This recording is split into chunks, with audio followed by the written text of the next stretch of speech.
നമസ്കാരം. എല്ലാ സജ്ജനങ്ങൾക്കും ദിവീസ് ഡിവൈൻ വേൾഡിന്റെ പുതിയൊരു അധ്യായത്തിലേക്ക് സ്വാഗതം.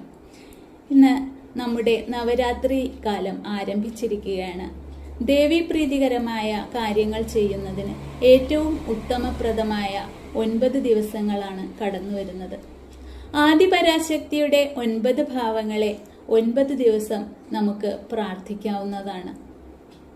വളരെ ലളിതമായി വ്രതമെടുക്കേണ്ടത് രാവിലെ കുളിച്ച് ഒരു വിളക്ക് കത്തിച്ച് ദേവീപ്രീതികരമായ നാമങ്ങൾ ജപിച്ച് ദേവിക്ക് മുന്നിൽ ഒരു ചുവന്ന പൂവോ വെള്ളപ്പൂവോ സമർപ്പിച്ച് നമുക്ക് നാമം ജപിച്ച് പ്രാർത്ഥിക്കാവുന്നതാണ്.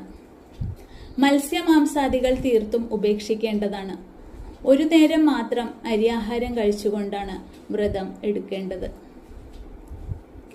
ആദ്യത്തെ 3 ദിവസം നമ്മൾ കാളീദേവിയെയാണ് ആരാധിക്കേണ്ടത്. കാളീദേവിയെ ആരാധിക്കുന്നതിലൂടെ തിന്മ നമ്മളിൽ നിന്ന് അകലുന്നു. അങ്ങനെ നമ്മളിലെ സാത്വിക ഭാവം ഉണരുന്നു.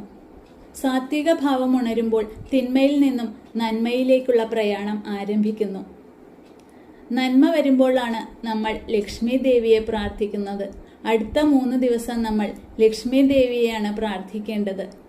സമ്പത്തിന്റെയും ഐശ്വര്യങ്ങളുടെയും ദേവതയാണ് ലക്ഷ്മി ദേവി.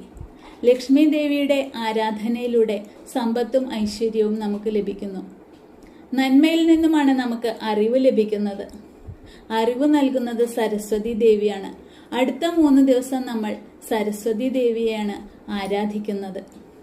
തിന്മയുടെ മേൽ നന്മയുടെ വിജയമാണ് നവരാത്രി കാലം.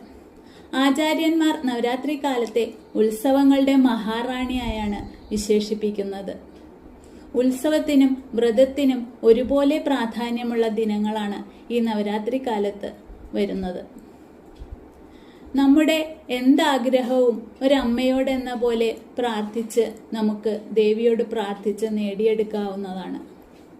ഈ നവരാത്രി കാലത്ത് നമ്മൾ ചെയ്യുന്ന ഓരോ പുണ്യപ്രവൃത്തിയും അതിൻ്റെതായ ഫലം കാണിക്കുന്നു. കാര്യസിദ്ധിക്കും നല്ല ജോലി ലഭിക്കുന്നതിനും ദാരിദ്ര്യ ദുഃഖം നീങ്ങുന്നതിനും ശത്രുനാശത്തിനും വിദ്യാഗുണത്തിനും ആദിപരാശക്തിയെ പ്രാർത്ഥിക്കുന്നത് വളരെ വളരെ വളരെ ഉത്തമമാണ്. ഈ നവരാത്രി കാലം എല്ലാ ജനങ്ങൾക്കും അമ്മയുടെ അനുഗ്രഹം ഉണ്ടാകട്ടെ. വിദ്യാഗുണം സർവധനാൽ പ്രധാനം എന്നാണല്ലോ. അതുകൊണ്ട് അറിവുണ്ടെങ്കിൽ ആർക്കും നമ്മെ പരാജയപ്പെടുത്താൻ സാധിക്കില്ല. ആരും നമ്മെ തോൽപ്പിക്കില്ല. ആ അറിവുണ്ടാവണമെങ്കിൽ ആദിപരാശക്തി അല്ലെങ്കിൽ സരസ്വതി ദേവിയുടെ അനുഗ്രഹം തന്നെ വേണം.